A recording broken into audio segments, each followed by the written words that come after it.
Let's take a look at chemical formulas. A chemical formula consists of element symbols with numerical subscripts. The chemical formula indicates the type and number of each atom present in the smallest unit of a substance. So let's say I have a chemical formula like H2O, or the chemical formula for glucose, C6H12O6.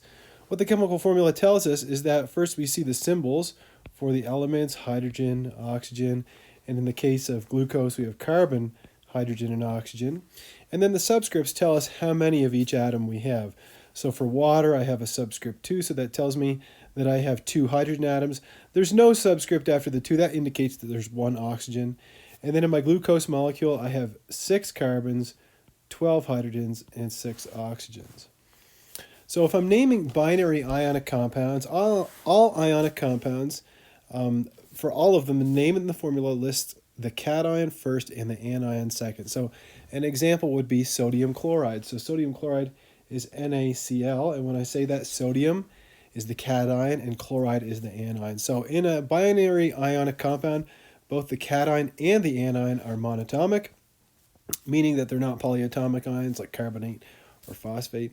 The name of the cation is the same as the name of the metal. So for instance, sodium chloride, we use sodium, which is the name of the metal, or if it was potassium or lithium or so on and so forth. Many metal names end in ium, like cadmium, calcium, again, sodium, potassium, barium. The anion is named by adding the suffix "ide." So I add suffix "ide." So if I have, for instance, chlorine, it then becomes chloride.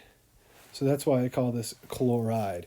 So for example, if I have calcium and bromine, I form calcium bromide. So I have to remember to include that suffix for bromide. So here are some common monatomic ions that you should know. And the good news is for the cations, where they have a +1, +2, or +3 charge, we simply use the name of the metal.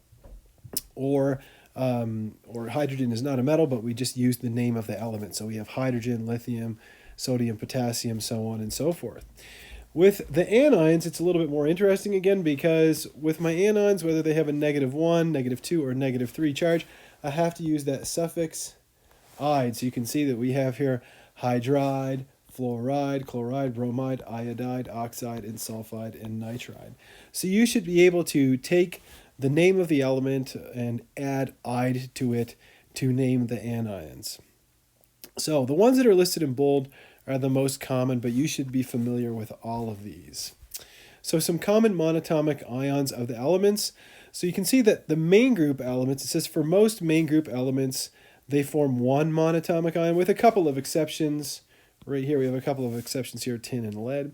But transition metals get a little bit trickier because they can form 2 monatomic ions. Some examples that will come up quite a bit in general chemistry are iron, which can be iron 2 and iron 3, and then copper, which can be copper 1 and copper 2. Some other exceptions that come up a lot are in the transition metals, that silver, zinc, and cadmium, they only form 1 charge. So silver is +1, zinc is +2, and cadmium is also +2. But it's pretty easy to figure out the charge of the alkali metals and the alkali earths, because for group 1 we have a +1 charge. For group 2 they all have a +2 charge. Then for group 3A, aluminum has a +3 charge. The halogens, they all have a charge of -1, as well as hydrogen can take on a charge of -1. And then we have oxygen and sulfur, which take on a charge of -2.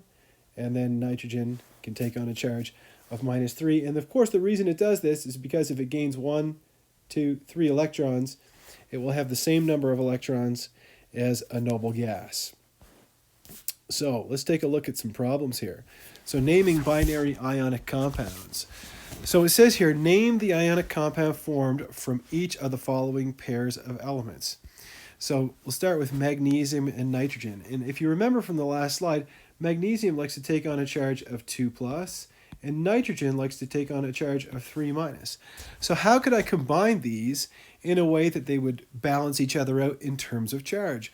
Well, if I had 3 magnesium ions, 3 magnesium cations, I would have an overall charge of +6, right? Because +2 times 3 gives me +6. So I could have Mg3. And nitrogen has a charge of -3. So if I multiply that by 2, then I'd have a charge of -6, and they would balance each other out. So it should be Mg3N2. So that would be magnesium nitride. Then for iodine, I'll go a little faster. So for iodine, it likes to take on a charge of -1. And then if I go back to my last slide, I can see that cadmium likes to take on a charge of 2+. So I know that iodine takes on a charge of -1 and cadmium takes on a charge of 2+. So for my cadmium, I'll list that once, but I need 2 iodines to cancel out that 2 positive charge. So it should be CdI2, which would be cadmium iodide. Then for strontium and fluorine, fluorine is a halogen that likes to take on a charge of -1. If I go back here, I can see that strontium likes to take on a charge of 2+. So my strontium likes to be 2+. So again, I would need two fluorides to balance out the +2 charge. So I get SrF2, so that would be strontium fluoride. And then for sulfur and cesium, my sulfur likes to take on a charge of 2-. And I go back here and I find cesium, and it's an alkali metal that likes to take on a charge of +1. So my cesium likes to take on a charge, my cesium likes to take on a charge of +1. So I would need 2 cesiums to balance out my sulfur. So this should be cesium sulfide.